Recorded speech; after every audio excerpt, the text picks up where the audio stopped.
also to our gospel reading this day, taken from the second chapter of Matthew, a shocking story, really, the story of Herod endeavoring to kill all of the little boys born in Bethlehem during a certain period in an attempt, of course, to kill the baby Jesus. A shocking story, but a story which is in some ways all too familiar if we ourselves know the work of ruthless tyrants in our world, and yet Christ was born to this. Let us stand together.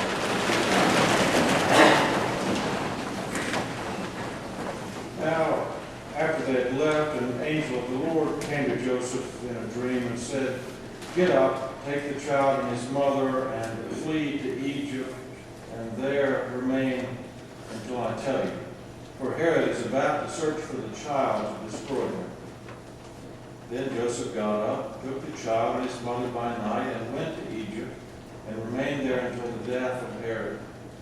This was to fulfill what had been spoken by the Lord through the prophet, "Out of Egypt I called my son." When Herod saw that he had been tricked by the wise men, he was infuriated, and he sent and killed all the children in and around Bethlehem who were 2 years old or under, according to the time that he had learned from the wise men. Then was fulfilled what had been spoken through the prophet Jeremiah. A voice was heard in Ramah, wailing and loud lamentation, Rachel weeping for her children. She refused to be consoled because they are no more. When Herod died, an angel of the Lord suddenly appeared in a dream to Joseph in Egypt and said, "Get up, take the child and his mother, and go to the land of Israel, for those who were seeking the child's life are dead." Then Joseph got up, took the child and his mother, and went to the land of Israel. But when he heard that Archelaus was ruling over Judea in the place of his father Herod, he was afraid to go there. And after being warned in a dream, he went away to the district of Galilee. There he made his home in a town called Nazareth, so that what had been spoken through the prophets might be fulfilled. He will be called a Nazarene. And this is the word of the Lord. Thanks be to God. Please be seated.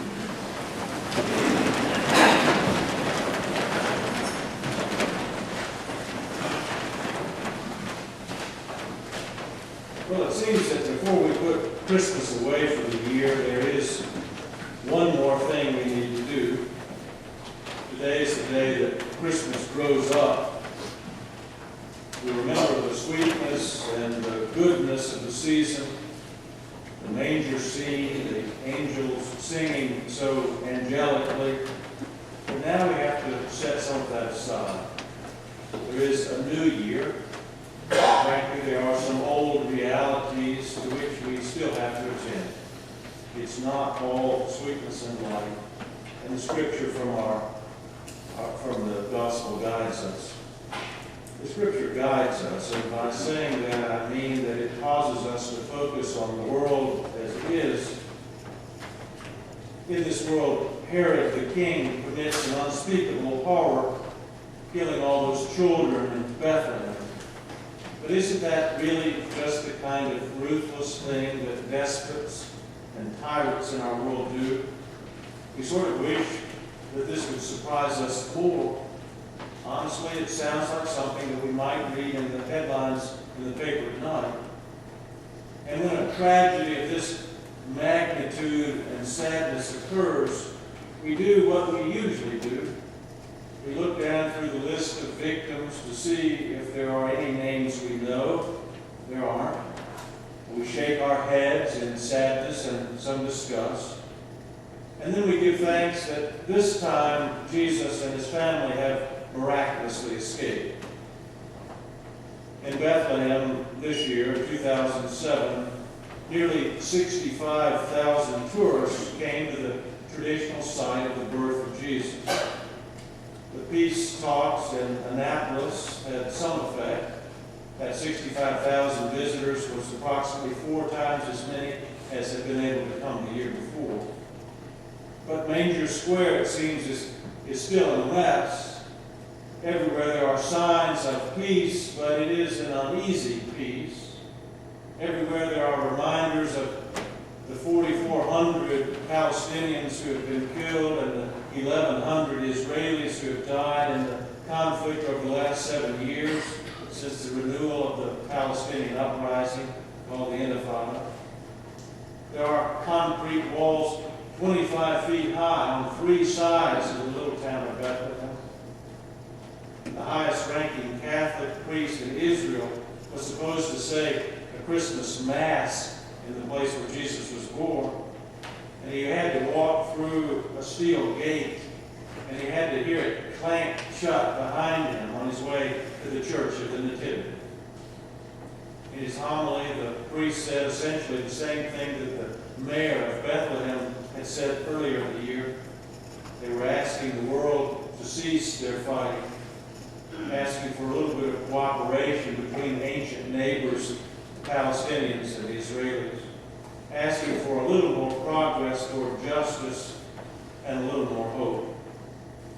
Poor Bethlehem, grimy, run down, broken windows, grief-stricken, terrorized.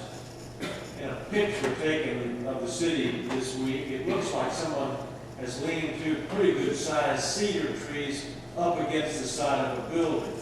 No Christmas tree stands, nothing for the trees to stand in, just leaned up against the side of a building. And then someone has taken red and green lights and quickly, it seems, crudely stringed those lights in the tree.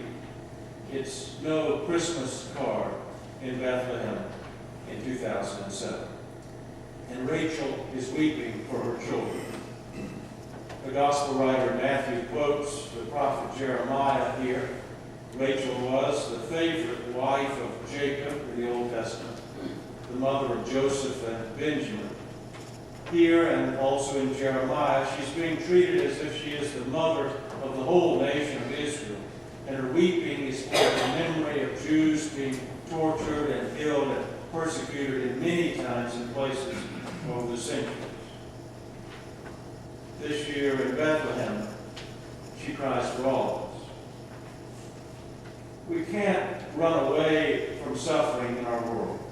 It's just too close to us. It's too much a part of the world we live in. We may want to get away, certainly we do, but Rachel's weeping causes us to remember. The streets of Bethlehem after Herod's massacre carry the message that becomes for us Pearl Harbor, and becomes the Twin Towers falling, and becomes death in the streets of Baghdad. Yet in the dark streets shineth the everlasting light. So says the favorite hymn. The hopes and fears of all the years are met in thee,